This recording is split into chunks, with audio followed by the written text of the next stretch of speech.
ನ್ಯೂಸ್ವರೆಗೆ ಸ್ವಾಗತ. ನಾನು ಲಕ್ಷ್ಮಣ್ ಹೂಗಾರ್. ಲಕ್ಷ್ಮೀ ಸಂಕಟ ಅನ್ನುವಂಥದ್ದು ಇವತ್ತು ಧಾರ್ಮಿಕ ಕ್ಷೇತ್ರದ ವಿಷಯವನ್ನು ನಾನು ಚರ್ಚೆಗೆ ಕೈಗೆತ್ಕೊಳ್ತಾ ಇದ್ದೇನೆ. ಜನಮರಳು ಜಾತ್ರೆ ಮರಳು ಅಂತ ಪ್ರಶ್ನೆ ಸಹಜವಾಗಿ ಕಾಡುತ್ತೆ. ಆದರೆ ಭಕ್ತಿಯಿಂದಲೋ ಅಥವಾ ಭಾವಪರಿಸ್ಥಿತಿಯಿಂದಲೋ ಲಕ್ಷಾಂತರ ಜನ ಇವತ್ತು ತುಮಕೂರಿನ ಕೊರಟಗೆರೆಯ ಬಹಳ ಪ್ರಸಿದ್ಧಿ ಮಹಾಲಕ್ಷ್ಮಿ ದೇವಸ್ಥಾನಕ್ಕೆ ಭಕ್ತರು ದೌಡಾಯಿಸಿದ್ದಾರೆ. ಅಲ್ಲಿ ಅನೇಕ ರೀತಿಯ ಸಮಸ್ಯೆಗಳು ಕಾಲು ತುಳಿತದಂಥ ಸಂದರ್ಭ ಎದುರಾಗಿರ್ತಕ್ಕಂಥದ್ದು. ಬಹುತೇಕ ಅಲ್ಲಿಯ ಏನು ವರಮಹಾಲಕ್ಷ್ಮಿಯ ದೇವಸ್ಥಾನದ ಟ್ರಸ್ಟ್ನ ಅಜಾಗರೂಕತೆಯೋ ಅಥವಾ ಬಹುತೇಕ ಮುಂಜಾಗ್ರತಾ ಕ್ರಮಗಳನ್ನು ಕೈಗೊಳ್ಳದಿರೋದ್ರಿಂದ ಅಲ್ಲಿ ಲಕ್ಷಾಂತರ ಜನ ಸೇರಿರ್ತಕ್ಕಂಥದ್ದು.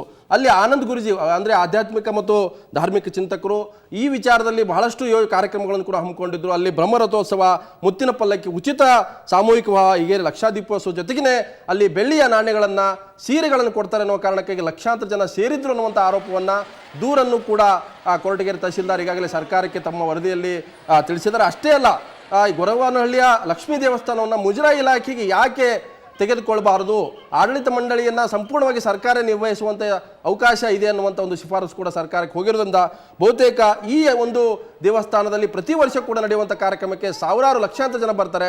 ಆದರೆ ಈ ಬಾರಿ ಇಲ್ಲಿ ನಡೆದಂಥ ಒಂದು 27ರಿಂದ 29ರವರೆಗೆ ನಡೆದಂಥ ಕಾರ್ಯಕ್ರಮಗಳಿಗೆ ಲಕ್ಷಾಂತರ ಜನ, ನಿನ್ನೆ ಹೆಚ್ಚಿನ ಪ್ರಮಾಣದಲ್ಲಿ ಜನ ಬಂದಿರೋದ್ರಿಂದ ಬಹುತೇಕ ಅಲ್ಲಿ ಅನೇಕ ಸಮಸ್ಯೆಗಳಾಗಿದ್ದಾವೆ. 6 ಕಿಲೋಮೀಟರ್ವರೆಗೂ ಕೂಡ ಜನ ಪಾದಯಾತ್ರೆಯಲ್ಲಿ ಚಪ್ಪಲಿ ಇಲ್ಲದೇ ಮಕ್ಕಳ ಜೊತೆಗೆ ದೂರದ ಆಂಧ್ರ ಪ್ರದೇಶದಿಂದ ಬೇರೆ ಬೇರೆ ಕಡೆ ಆಗಮಿಸಿದ್ರು. ಸೊ ಆನಂದ್ ಗುರುಜಿಯವರ ಕಾರ್ಯಕ್ರಮ ಕೂಡ ಅಲ್ಲಿತ್ತು. ಸೊ ಬಹುತೇಕ ಮುಂಜಾಗ್ರತಾ ಕ್ರಮ ಅಥವಾ ಬೇಕಾದಂಥ ವ್ಯವಸ್ಥೆ, ಊಟದ ಉಪಚಾರದ ವ್ಯವಸ್ಥೆಯನ್ನು ಕೈಗೊಳ್ಳಿಲ್ಲ ಅನ್ನುವಂಥ ಆರೋಪವನ್ನು ಕೂಡ ಅಲ್ಲಿನ ತಹಸೀಲ್ದಾರ್ ಮಾಡಿದ್ದಾರೆ. ಅಷ್ಟೇ ಅಲ್ಲ, ಆ ಒಂದು ಆಡಳಿತ ಮಂಡಳಿ ವಿರುದ್ಧ ದೂರನ್ನು ಕೂಡ ದಾಖಲಿಸಿದ್ದಾರೆ.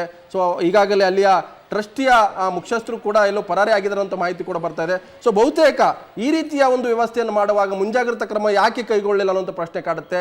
ಸೊ ಲಕ್ಷಾಂತರ ಜನ ಭಕ್ತರು ಅಲ್ಲಿ ಭಕ್ತಿಯಿಂದ ಬಂದರು, ಆ ದೇವಿ ದರ್ಶನ ಕೂಡ ಆಗದೇ ವಾಪಸ್ ಹೋಗಿದ್ದಾರೆ ಅನ್ನುವಂಥದ್ದು. ಸೊ ಹಾಗಾಗಿ ಇಲ್ಲಿ ಜನಮರಳು ಜಾತ್ರೆ ಮರಳು ಅನ್ನುವಂಥ ಪ್ರಶ್ನೆ ಕೂಡ ಸಹಜವಾಗಿ ಹೇಳುತ್ತೆ.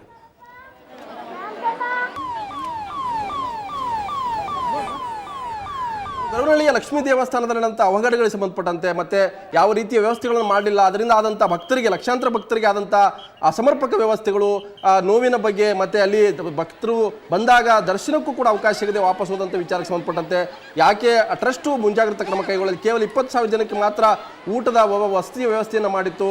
ಅಲ್ಲಿ ನಡೆದಿದ್ದು 2 ಲಕ್ಷದಿಂದ 3 ಲಕ್ಷ ಜನ.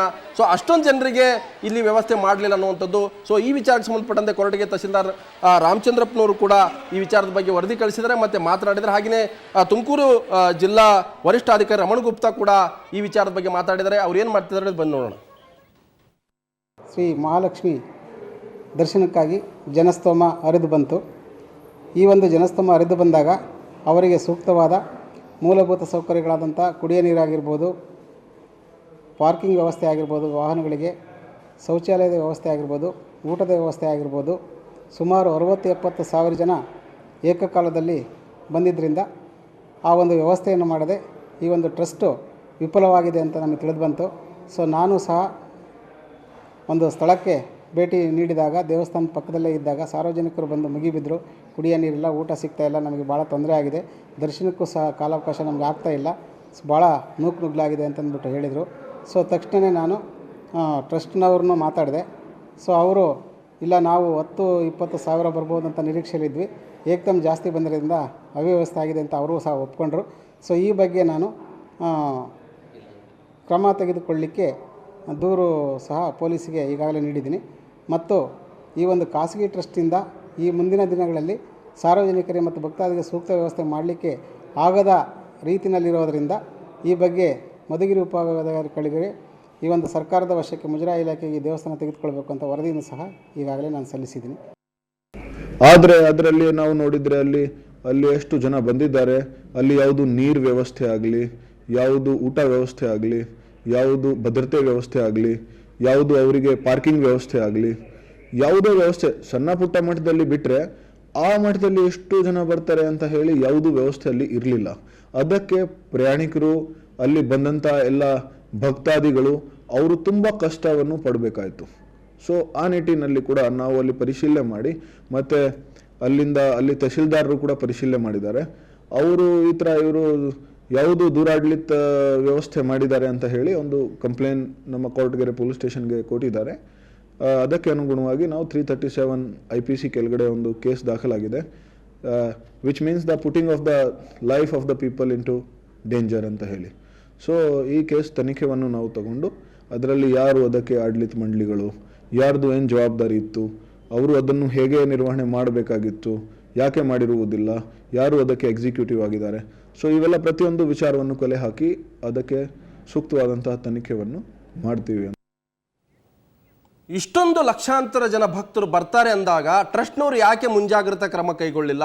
20,000 ಜನರಿಗೆ ಊಟ ವಸತಿಯ ವ್ಯವಸ್ಥೆಯನ್ನು ಮಾಡೋದಾದರೆ ಹಾಗಾದರೆ 2 ಲಕ್ಷ ಜನರಿಗೆ ಏನು ವ್ಯವಸ್ಥೆ ಮಾಡಿದ್ರು?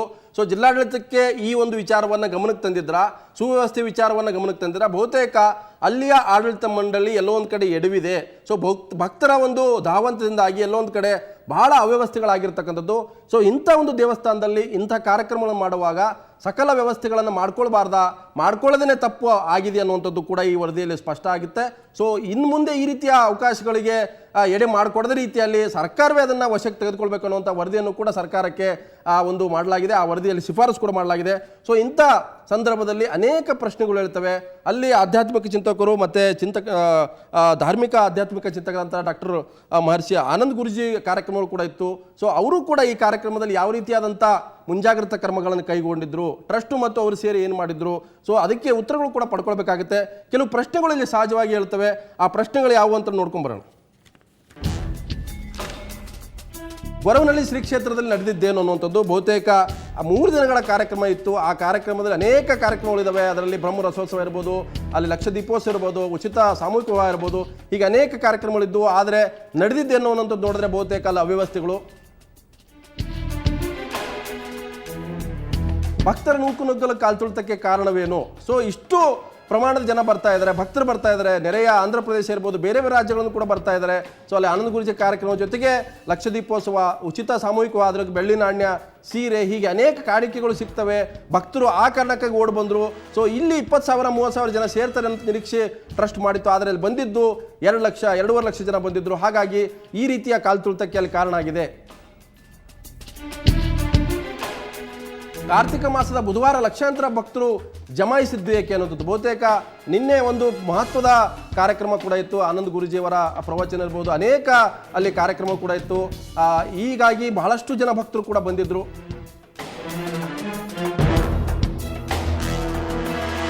ಲಕ್ಷ್ಮಿ ಪ್ರತ್ಯಕ್ಷವಾಗುತ್ತಾಳೆ ಎಂದು ಡಾಕ್ಟರ್ ಆನಂದ್ ಗುರೂಜಿ ಘೋಷಿಸಿದ್ದಾರೆ ಅನ್ನುವಂಥ ಅನುಮಾನ. ಯಾಕಂತಂದ್ರೆ ಲಕ್ಷ್ಮಿ ಪ್ರತ್ಯಕ್ಷ ಆಗುತ್ತಾಳೆ ಅನ್ನುವಂಥ ಒಂದು ಮಾಧ್ಯಮದಲ್ಲಿ ಕೂಡ ಈ ರೀತಿಯ ಹೇಳಿಕೆಗಳನ್ನು ಪ್ರಚಾರ ಆಗಿತ್ತು. ಅದರಿಂದಾಗಿ ಬಹಳಷ್ಟು ಜನ ಭಕ್ತರು ಬಹಳ ಭಕ್ತಿಯಿಂದಾಗಿ ಇಲ್ಲಿ ಆಗಮಿಸಿದ್ರು. ಬಹುತೇಕ ಇದು ಕೂಡ ಭಕ್ತರ ಒಂದು ಆಗಮನಕ್ಕೆ ಮತ್ತೆ ಅವ್ಯವಸ್ಥೆ ಕಾರಣ ಆಯ್ತಾ ಅನ್ನುವಂಥ ಪ್ರಶ್ನೆ ಕೂಡ ಕಾಡುತ್ತೆ. ಹುತ್ತದಲ್ಲಿ ನೆಲೆಸಿರುವ ಲಕ್ಷ್ಮಿ ಮನೋಕಾಮನೆ ಈಡೇರಿಸುತ್ತಾಳೆ ಎಂದು ಘೋಷಿಸಲಾಗುತ್ತೆ. ಇಂಥ ಪ್ರಶ್ನೆಗಳು ಕೂಡ ಇದ್ದು, ಹಾಗಾಗಿನೇ ಭಕ್ತರು ಬಹಳಷ್ಟು ಸಂಖ್ಯೆಯಲ್ಲಿ ಜಮಾಯಿಸಿದ್ರು. 6 ಕಿಲೋಮೀಟರ್ವರೆಗೂ ಕೂಡ ಜನ ಸಾಗರ ಅಲ್ಲಿತ್ತು. ಸೀರೆ, ಕುಪ್ಪಸ, ಬೆಳ್ಳಿ ನಾಣ್ಯ ಕೊಡುವ ಆಮಿಷ ಒಡ್ಡಲಾಗಿತ್ತೆ ಅನ್ನುವಂಥ ಪ್ರಶ್ನೆ ಕೂಡ ಇದೆ. ಸೊ ಹಾಗಾಗಿ ಭಕ್ತರು ಸಾಮಾನ್ಯವಾಗಿ ದೇವಸ್ಥಾನಕ್ಕೆ ಬರೋರು ಬೇರೆ, ಆದರೆ ನಿನ್ನೆ ಅನೇಕ ಕಾರ್ಯಕ್ರಮಗಳ ಜೊತೆಗೆ ಅಲ್ಲಿ ಸೀರೆ, ಕುಪ್ಪಸ, ಬೆಳ್ಳಿ ನಾಣ್ಯ ಕೊಡ್ತಾರೆ, ಅಲ್ಲಿ ಉಚಿತ ವಿವಾಹ ಇದೆ, ಅನೇಕ ರೀತಿಯ ಕಾರ್ಯಕ್ರಮಗಳಿದಾವೆ ಅನ್ನೋ ಕಾರಣಕ್ಕಾಗಿ ಬಹುತೇಕ ಭಕ್ತರು ಕೂಡ ಈ ರೀತಿ ಜಾತ್ರೆಯ ಸ್ವರೂಪದಲ್ಲಿ ಬಂದಿದ್ರಾ ಅನ್ನುವಂಥ ಪ್ರಶ್ನೆ ಕೂಡ ಇದೆ. ಅಮಾಯಕ ಭಕ್ತರಿಗೆ ಹೀಗೆ ಆಮಿಷ ಒಡ್ಡುವುದು ಎಷ್ಟು ಮಟ್ಟಿಗೆ ಸರಿ? ಇದನ್ನು ನಾವು ನೇರವಾಗಿ ಆನಂದ್ ಗುರೂಜಿ ಅವರಿಗೆ ಕೇಳ್ತೀವಿ, ಮತ್ತು ಆ ಟ್ರಸ್ಟ್ನವರು ಕೂಡ ಕೇಳ್ತೇವೆ. ಯಾಕಂತಂದರೆ ಪ್ರತಿ ವರ್ಷವೂ ಕೂಡ ಅನೇಕ ಕಾರ್ಯಕ್ರಮಗಳಾಗ್ತವೆ. ಅಲ್ಲಿ ಕೂಡ ಅನೇಕ ಸಂದರ್ಭದಲ್ಲಿ ಲಕ್ಷಾಂತರ ಜನ ಬರ್ತಾರೆ. ಆದರೆ ಯಾವತ್ತೂ ಕೂಡ ಈ ರೀತಿಯ ಸಮಸ್ಯೆ ಆಗಿರಲಿಲ್ಲ. ಸೊ ಹಾಗಾಗಿ ಇವತ್ತು ಆಮಿಷ ಒಡ್ಡಿದ್ರಿಂದಾಗಿ ಭಕ್ತರು ಈ ಪ್ರಮಾಣದಲ್ಲಿ ಬಂದು ಸೇರಿದ್ರಾ, ಜಮಾಯಿಸಿದ್ರಾ? ಸೊ ಹಾಗಾಗಿ ಇದಕ್ಕೆ ಉತ್ತರ ಕೊಡಬೇಕಾಗುತ್ತೆ. ಇಂತಹ ಅವಾಂತರಕ್ಕೆ ಯಾರು ಹೊಣೆ? ಗುರೂಜಿಯೇ, ಆಡಳಿತ ಮಂಡಳಿ? ಸೊ ಈ ಪ್ರಶ್ನೆ ಕೂಡ ಸಹಜವಾಗಿ ಕಾಡುತ್ತೆ. ಲಕ್ಷಾಂತರ ಭಕ್ತರಿಗೆ ಸೂಕ್ತ ವ್ಯವಸ್ಥೆಯನ್ನು ಏಕೆ ಮಾಡಿಕೊಂಡಿರಲಿಲ್ಲ?